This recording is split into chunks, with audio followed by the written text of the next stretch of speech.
bora mergulhar numa das histórias mais importantes da literatura ocidental. Vamos falar da Odisseia de Homero e tentar entender por que esse épico, escrito há milhares de anos, ainda mexe tanto com a gente.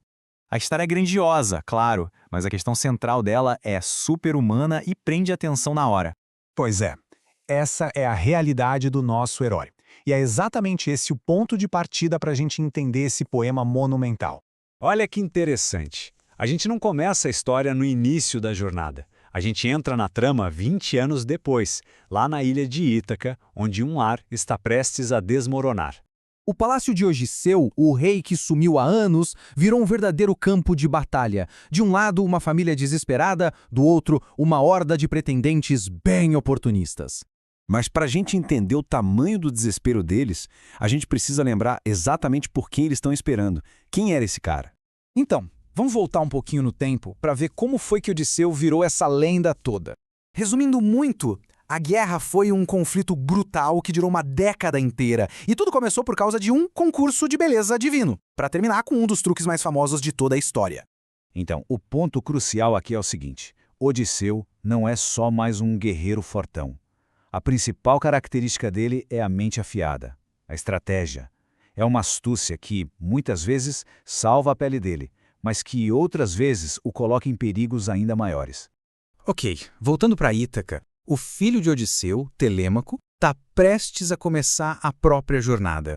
Sabe, ele se sentia frustrado, sem poder fazer nada, até que recebe digamos, um empurrãozinho divino para tomar as rédeas do próprio destino e ir atrás da verdade sobre o pai. E isso mostra, de uma forma genial, a primeira de duas jornadas que acontecem ao mesmo tempo no começo da Odisseia, a busca de um filho por um pai. E enquanto o Telêmaco está lá, navegando em direção ao horizonte atrás de respostas, a narrativa dá uma virada bem dramática. Porque do outro lado do mar, o pai dele, o próprio Odisseu, está lutando simplesmente para conseguir sobreviver. A gente encontra Odisseu não no meio de uma batalha, mas preso, em cativeiro, chorando numa praia, desesperado para voltar para a vida de mortal e para a família que ele tanto ama. E a fuga dele, nossa, não é uma simples libertação. É uma provação brutal, angustiante contra a fúria de um deus. É nesse momento que as duas jornadas, a do pai e a do filho, chegam bem pertinho de se cruzar, preparando o terreno para o começo do grande épico.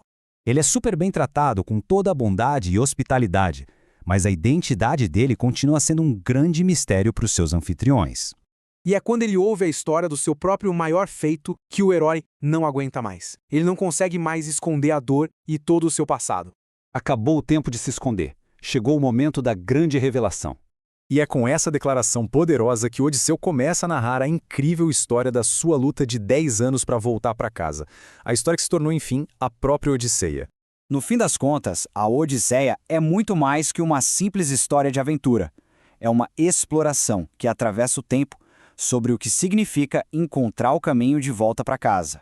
Pois é, a resposta para essa pergunta é justamente o que torna a segunda metade desse épico tão emocionante quanto a primeira.